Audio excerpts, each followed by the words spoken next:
इतना छोटा सा ही था अंकुर तब, पर उसकी शिकायतें आनी शुरू हो गई थी। पूरे दिन उसकी शिकायतों का जैसे तांता लगा रहता था। अंकुर ने ऐसा कर दिया, अंकुर ने वैसा कर दिया। लेकिन उसकी माँ सुभाषिनी जी उसे कभी कुछ ना कहती। बच्चा है, बच्चे तो शरारतें करते ही हैं। बच्चे शरारत ना करें तो उन्हें बच्चा ही कौन कहेगा। बड़े होकर खुद समझ आ जाएगी। सुभाषिनी जी को हमेशा यही लगता रहा। टीचर, दोस्त, रिश्तेदार, मोहल्ले वालों की शिकायतों को हमेशा अपनी ममता की चादर तले ढकती रही है, और उसी चादर को ओढ़े अंकुर बड़ा होने लग रहा था। बमुश्किल अंकुर ने बड़े महंगे अमीर लोगों के स्कूल से पढ़ाई पूरी की। पढ़ाई में भी उसकी रुचि नहीं थी। उसके दिमाग में एक ही बात रहती कि इतनी खानदानी प्रॉपर्टी है, भला उसे डिग्रियों की बैसाखियों की क्या जरूरत। मैं तो उम्र भर बैठकर खाऊं तब भी खत्म ना हो ये प्रॉपर्टी। उसकी ऐसी सोच होने पर भी आए दिन उसके पास पैसों की कमी रहती। कभी पिता से मांगता, कभी माँ से। जवान होते जरूरतें भी तो बड़ी हो गई थी उसकी। कई लड़कियां दोस्त बन गई थी उसकी। उन्हें गिफ्ट्स देना, उन्हें खुश रखना। आए दिन ड्रिंक पार्टी होने लगी थी। अब उसके माता पिता को उसकी बहुत चिंता सताने लगी थी। अंकुर शायद 14 वर्ष का रहा होगा जब एक लड़की और उसकी माँ ने घर पर आकर सुभाषिनी जी से अंकुर की शिकायत की थी। अपने बेटे को कृपया मना कर दें, उसने इसका स्कूल जाना दूभर कर दिया है। अपने दोस्तों संग गंदे गंदे कमेंट्स करता रहता है। मेरे बेटे स्कूल जाने में भी डरने लगी है। मैं आपसे हाथ जोड़कर विनती करती हूँ, अपने बेटे को समझा लीजिए। सुभाषिनी का मन पहली दफा अंकुर के लिए आक्रोशित हुआ था। उन्हें उस पर बहुत गुस्सा आ रहा था और वे अपने आप को भी कोसने लगी। लेकिन उसी दिन वह अपनी नई बाइक से गिर ऐसा चोटिल हुआ कि वह उसे कुछ नहीं कह पाई। अंदर ही अंदर घुट कर रह गई, या यूं कह लीजिए ममता की लो उसकी चोट देखकर भड़क उठी थी। अंकुर के पिता बड़े बिजनेसमैन थे। वे हमेशा अपने बिजनेस में कुछ ज्यादा ही व्यस्त रहते थे। लेकिन उस दिन बिना लाइसेंस बाइक चला रहे अवयस्क बेटे के चलते उनका थाने का चक्कर लग गया था। सो एक शर्मिंदगी भरी प्रोद्विग्नि भड़की हुई थी उनके अंदर। वह लोगों की नजरों का सामना भी नहीं कर पा रहे थे। आते जाते सब उनसे रोक कर इस बारे में पूछ रहे थे। उनका हृदय इस बात से काफी बोझिल हो चला था। खबरदार जो मोटरसाइकिल को हाथ लगाया, गलती की मैंने जो तुम्हें जिद के आगे झुक गया। आज के बाद तुम्हारे जीवन में कभी मोटरसाइकिल दाखिल नहीं होगी, और किसी और वाहन की भी तुम उम्मीद मत रखना। आज तुम्हारे कारण मुझे ऐसे ऐसे लोगों की भी सुननी पड़ रही है जो मेरे सामने अपना सिर तक उठाने के काबिल नहीं है। शहर भर में नाक कटवा दी तुमने मेरी, पिता ने गुस्से में कहा। पर अंकुर ने यह भी अनसुना कर दिया। उसकी माँ ने भी उसे डपटते हुए कहा, देखो अंकुर, अब बहुत हो चुका। तुमने जो काम किया है उसके कारण तुम्हारे पिताजी की इज्जत पर आंच आई है। बेटा, ये सब छोड़ दो, हम तुम्हारी भलाई के लिए ही कहते हैं। ऐसे तो तुम अपना भविष्य ही खराब कर रहे हो। माँ की बातों को सुन अंकुर बोला, माँ प्लीज, अभी तो पिताजी इतने प्रवचन झाड़ कर गए हैं और अब बाप शुरू हो गई हैं। अरे ऐसा कौन सा पाप कर डाला मैंने, मेरी उम्र है ये सब करने की, सो मैं तो करूँगा। आप दोनों को ही अब इन सब की आदत डाल लेनी चाहिए। और कहता हुआ बाहर चला गया। माँ अंकुर की बातें सुन वहीं जाम हो गई। उसकी बातों से उनका दिल छलनी छलनी हो गया। बेटे को लेकर उनके दिल में भय उतर आया था। वे 8-10 लड़के थे जो उसी आयु के थे और सड़कों पर बाइकों से करतब दिखाने वे ट्रैफिक को खराब करते फिरते थे। कहीं अंकुर को बड़ा नुकसान हो गया, उसकी जान को खतरा हो गया तो मैं क्या करूंगी। जब अंकुर बाहर से वापस आया तो माँ की नजर फिर से उसकी चोट पर पड़ी तो डिटॉल, पट्टी इत्यादि ला उसे लगाने लगी। माँ तो आखिर माँ होती है। अब भी उनके दिल में यही बात आई कि सुधर जाएगा, अभी बच्चा ही तो है। हमेशा खुद को इसी तसल्ली के साथ धोखा देती रहती। और उस दिन के बाद से माँ हमेशा अंकुर और बाप के बीच खड़ी रहती, एक दीवार बन। और उसे दीवार की आड़ में अब अंकुर की शरारतें अपराध की श्रेणी में आ गई थी। सुभाषिनी जान ही ना पाई। अजीब अजीब से उसके दोस्त बन गए थे और अंकुर को लगता वे ही उसके सही हमदर्द हैं, जो उसे अच्छे से जानते और समझते हैं। अपने माता पिता से अंकुर अब चिढ़ने लगा था। जिन माता पिता ने उसे जन्म दिया वही उसे अब दुश्मन नजर आने लगे थे। और अंकुर की शैतानियां अब बचपना छोड़ चुकी थी, जो अब बड़े पैमाने की हो चुकी थी। पर पिता को अंकुर की करतूतें मालूम नहीं थी। उस दिन के बाद से उन्हें अंकुर की कोई खबर नहीं थी।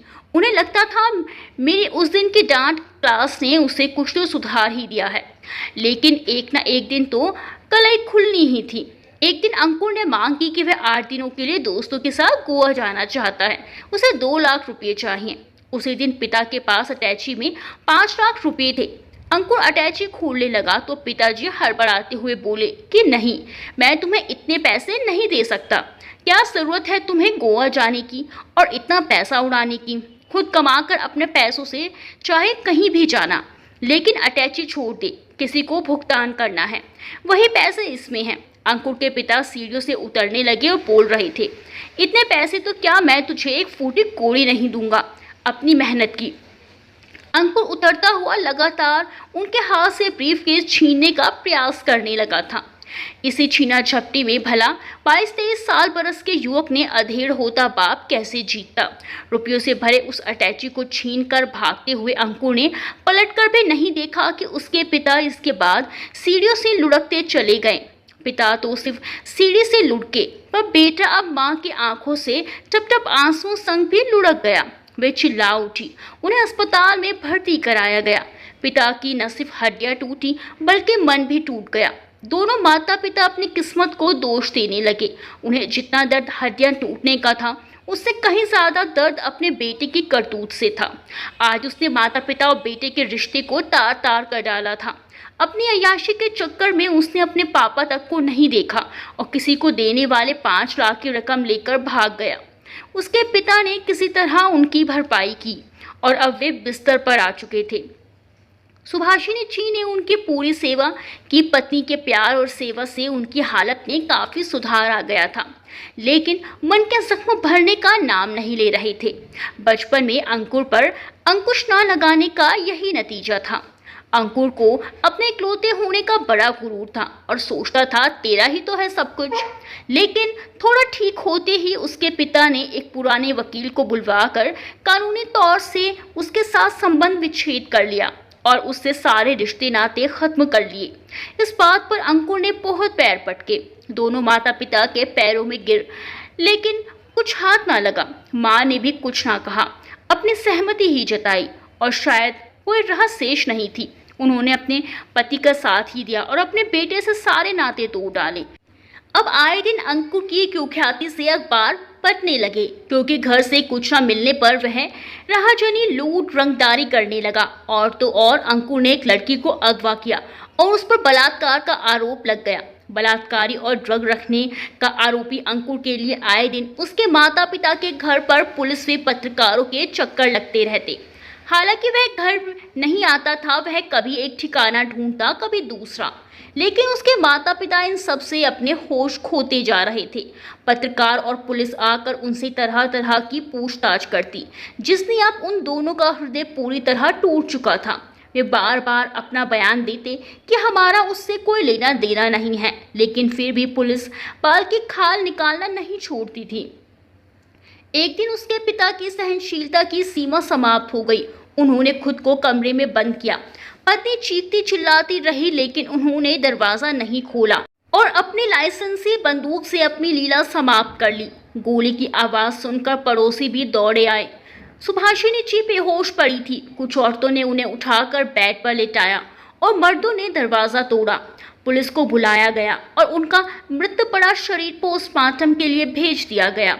जब उनकी लाश लाई गई, जैसे ही सुभाषिनी जी ने अपने पति की लाश देखी, अपनी सुध-बुध खो बैठी और पागलों जैसी हालत हो गई उनकी। औरतों ने उन्हें किसी तरह संभाला। उनको सही होने में पूरा 1 महीना लग गया।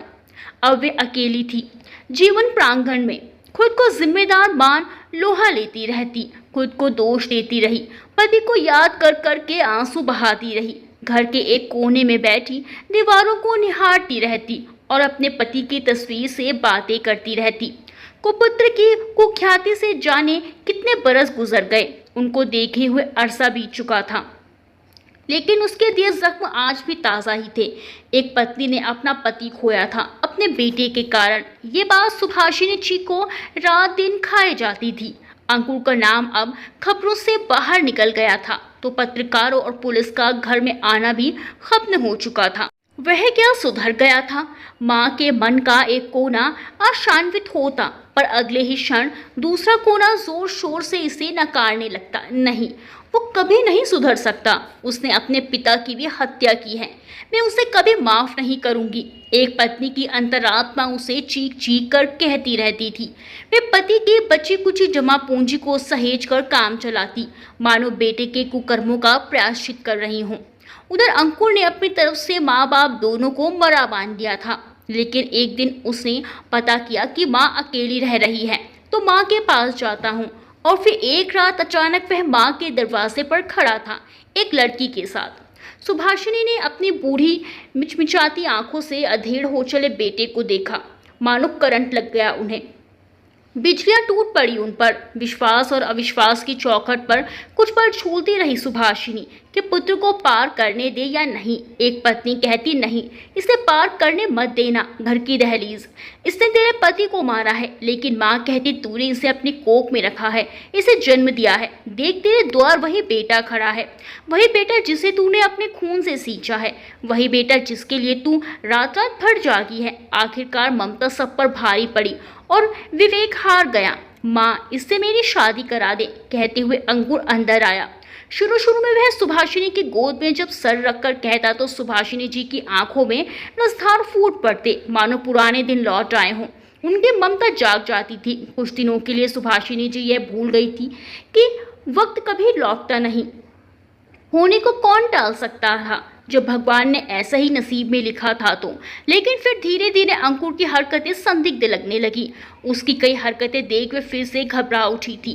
वे कहीं आता जाता नहीं, अलबत्ता वह लड़की बेबाक बाहर आती जाती। कुछ ही दिनों में वह समझ गई कि अंकुर के रहते बच्चियां सुरक्षित नहीं हैं। बंदर ने गुलाटी मारना नहीं छोड़ा है। सुभाषिनी जी परेशान रहने लगी। वह साय की तरह उस लड़की के साथ साथ रहती, मगर उस लड़की को सुभाषिनी जी का यूं साथ रहना काटने को दौड़ता था। लेकिन अंकुर की कुचेष्टाएं फनकारे उनका जीना हराम किए रहती। अब उन्हें लगने लगा था कि अंकुर वैसा का वैसा ही है। रात को मेहरी और नौकर चले जाते तो सुभाषिनी जी ऊपर के कमरे में सोती। उस रात उसको खांसी का दौर ऐसा शुरू हुआ कि रुकने का नाम ही नहीं ले रहा था। सो वह दवाई लेने सीढ़ियों से उतर रही थी कि अचानक अंकुर के साथ आई लड़की की आवाज़ उन्हें सुनाई दी। उफ, और कितने दिनों तक यहाँ छिपे रहोगे यार? तुमने तो कहा था तुम करोड़ों के वारिस हो। अब मैं और नहीं रह सकती यहाँ पर। वो बुढ़िया तुम्हारी माँ, अरे साई की तरह मेरे साथ साथ रहती है। वो जीना हराम हो गया है मेरा यहाँ। और उधर उस ड्रग डीलर के फ़ोन से भी मैं परेशान हो चुकी हूँ। मेरा दम घुटने लगा है। अरे यार, आज ही मैं बुढ़िया को टपकाता हूँ और प्रॉपर्टी के सारे कागजात पे जेवर समेत अब यहाँ से निकला जाए। मुझे भी वहाँ रहने का कोई शौक नहीं है। मैं खुद तंग आ गया हूँ यार, मजबूरी में। और क्या करता मैं, बुढ़िया का ही सहारा था एक। अंकुर को एहसास ही नहीं था कि उसकी माँ यह सब सुन रही है। सुभाषिनी जी जड़ हो गई उसकी बातों को सुन। उनके दिल के टुकड़े टुकड़े हो गए। आसमानों में बादल की तेज कड़कड़ाहट जैसे उनका दिल काबू में नहीं था। मैंने सोचा था मेरा बेटा मुझे कभी कोई नुकसान नहीं करेगा, लेकिन ये कपूत तो मेरी ही जान का दुश्मन बना बैठा है। मैं खड़ी सोचे जा रही थी, तभी अंकुर बोला, तुम रोज रोज मेरे पीछे ना पड़ो। मैं देखता हूँ कि कैसे वे करोड़ों रुपये मिलते हैं। माँ ने कहीं गाड़ कर रखे हैं शायद। बस एक बार मेरे हाथ लग जाए करोड़ों की जायदाद, फिर देखना तुम। और यह पुलिस भी तो कुत्ते की तरह मेरे पीछे पड़ी है। दुनिया में अभी यहाँ से सुरक्षित कोई जगह नहीं, क्योंकि अब यहाँ आना बंद कर दिया है पुलिस ने। सबको पता है अंकुर का अब कोई वास्ता नहीं अपनी माँ से, और ना कभी यहाँ आता है वो। पर बुढ़िया ने अब तक इतना माल दबाए रखा है कि छोड़ते नहीं भी बन रही है। पता नहीं क्या करेगी इस माल का। हाँ, अपने बेटे के नाम कर देती, सब कुछ उसी का तो है, और फिर चैन से परलोक सिधार जाती। उस लड़की ने अंकुर की बातों में बातें मिलाते हुए कहा, इस घर के अलावा और भी कितने घर जमीन की यह मालकिन है, सब मेरा ही तो है।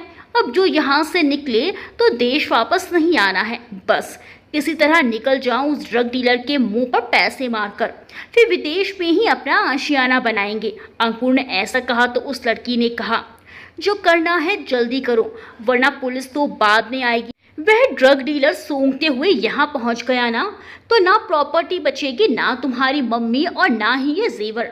माँ को अंदर कमरे की यह बातचीत और हलचल बेचैन करने लगी। उन्होंने सपने में भी नहीं सोचा था कि ये वही बेटा है जिसने मेरी कोख से जन्म लिया है। एक बार तो अपनी माँ का सोचता, मन किया कि उसी मनहूस रिवॉल्वर से खुद को भी वह गोली मार ले, पर इससे तो अंकुर को आसानी ही हो जाएगी और ऐसा मैं होने नहीं दूंगी। ये मेरे और मेरे पति का आशियाना है, उन्होंने अपनी मेहनत और लगन से ये सब किया है, ऐसे किसी कपूत के हाथों नहीं लगने दूंगी मैं। वर्षों पहले पिता को सीढ़ियों से गिराने वाला बेटा आज माँ को भी तर्पण देकर ही जाएगा। नहीं, ऐसा नहीं होगा, हरगिज़ नहीं होगा। सुभाषिनी जी आराम चेयर पर झूल रही थी। अंकुर को नहीं मालूम था कि विचारों की उधेड़ बुन मन में चल रही थी। थपेड़ों से उनका शरीर कांप रहा था। आंखों से क्रोधाग्नि से तप्त अश्क गंगा जमुना बन कलेजे पर बर्छियां चला रहे थे। अंकुर का बचपन बार बार मानस पर चलचित्र की भांति चल रहा था। शादी के बरसों बाद अंकुर गोद में आया था। काफी इलाज के बाद शारीरिक कमियों को हराते हुए उसे पाया था। शायद संकेत था कि वह निपुती रहना ही श्रेयस्कर होगा। इतने वर्षों बाद गोद हरी हुई तो अंकुर की कोई गलती कभी महसूस ही नहीं हुई। हमेशा उसने लाड प्यार दिया, उसकी हर छोटी बड़ी ख्वाहिश पूरी की और इसके पिता से भी हमेशा इसको बचाया मैंने। मेरी ही गलतियां आज मुझ पर भारी पड़ रही हैं। मैंने तो केवल अपनी ममता न्यौछावर की थी उस पे, लेकिन उसने इसका गलत फायदा उठाया। कैसा कुलतारन कपूत निकला, जैसे कोई बैर निकालने ही पैदा हुआ। तभी दरवाजे पर किसी ने खटखटाया। अंकुर ने खिड़की से झांका और घबराते हुए दौड़कर हॉल में आया।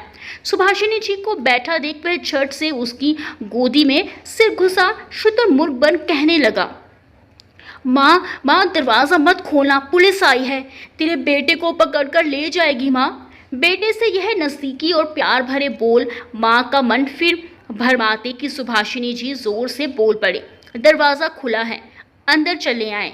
फ़ोन मैंने ही किया था। गला भर्रा चुका था, कंठ अवरुद्ध हो चुका था। अंकुर अब आंखें फाड़ते हुए अपनी माँ को देख रहा था। गिरफ्तार कर लीजिए इसे, कड़ी से कड़ी सज़ा दीजिएगा। अंकुर कुछ बोलता उससे पहले ही पुलिस ने उसका कॉलर पकड़ उसे उठा लिया। वह एक तक अपनी माँ को देखे जा रहा था। उस लड़की को भी हिरासत में ले लिया गया था। दरवाजे पर जाते जाते अंकुर ने अब पैर पटके, माँ मैं तेरा बेटा हूँ, तूने अच्छा नहीं किया। सुभाषिनी ने चिल्लाकर कहा, ऑफिसर इसे मेरी नज़रों के सामने से ले जाइए, नहीं तो आज मेरे ही हाथों इसकी हत्या हो जाएगी और ऐसा करते हुए मुझे ज़रा भी संकोच नहीं होगा। प्लीज़ इसे ले जाइए। पुलिस अंकुर को लेकर चली गई। सुभाषिनी जी दहाड़े मार मार कर रोने लगी, अपनी ममता पर, अपनी गलतियों पर। मेरी गलती के कारण आज मैंने सब खो दिया। यदि मैंने बचपन में बेटे की गलतियाँ नज़रअंदाज ना की होती, उसके पिता से उसे बचाया ना होता, तो आज इस राह पर खड़ी ना होती। लेकिन अब इसका प्रायश्चित मैंने उसे गिरफ्तार करवा के कर लिया है। मेरी तरफ से अब उसे फांसी भी हो जाए, मुझे ही सबसे बड़ी खुशी होगी। ये सब सोचने के बाद सुभाषिनी जी खांसी की दवाई पीकर सो गई। आज उन्हें अच्छी नींद के साथ अच्छे स्वप्न भी आए। उनका मन अब हल्का हो चुका था, जैसे एक साथ सारे घाव भर गए हों, जैसे एक तूफान सा आया और सब दुखों को अपने साथ उड़ा कर ले गया। अगली सुबह उनके लिए एक नई सुबह थी। अब वे अंकुर जैसी बीमारी से पूरी तरह आज़ाद हो चुकी थी। उन्होंने उसे अपने घर से ही नहीं, अपने जीवन से, अपने दिल से भी निकाल दिया था।